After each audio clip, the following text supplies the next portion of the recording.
Let's talk about how we inspect an instrument for a curvature in a fingerboard, or that flat camber or curved camber, or if it's negatively cambered and going back down toward it. We want to be able to see what the shape of the fingerboard is so we know what we need to do for it.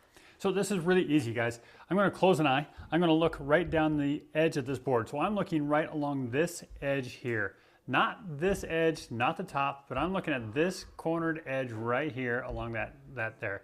And then there's a slight movement in the violin. So if I take a look at it here, I can kind of move it around and catch the light on that edge just right. You can see this is not a very much movement, just a little tiny movement, and I can see that this one's pretty flat, if not going down just a little bit. But I always want to check both sides because oftentimes one side of the violin is much different than the other side.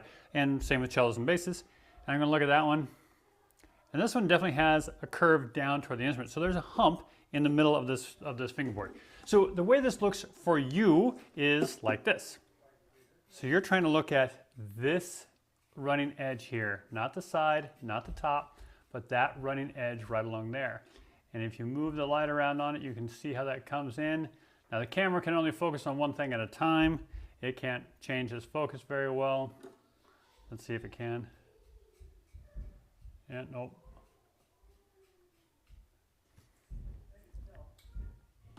And so we're looking for any of that curvature in that. Now we also want to inspect both sides. And you can see on this one how this drops off going down. So this curve that you're seeing here coming down and dropping off, and it's like right there's the high spot. This is the material right in here that I would want to remove. So I would mark this one from down here at the low spot to about up here where it changes, and I would start to remove that material. Now the other thing that happens is fingerboard tapes. They get in our way, all right? What I prefer doing is I prefer taking a straight edge and holding that up against the fingerboard and looking into a light source of some sort and seeing that gap between the straight edge and the fingerboard itself. But this thing has fingerboard tapes on it. Do you think that interferes with my ability to see that? Absolutely it does. So in the shop, we take fingerboard tapes off and do this.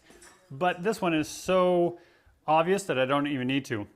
Now, when I'm going to go start plowing through this material, oh yeah, those fingerboard tapes are coming off. There's no other way. I can't remove material underneath the tape. So they've got to come off, clean all that up, do the fingerboard shaped out the way we want to, polish it all up, and then if the client really has to do it, then they slap more fingerboard tape on there.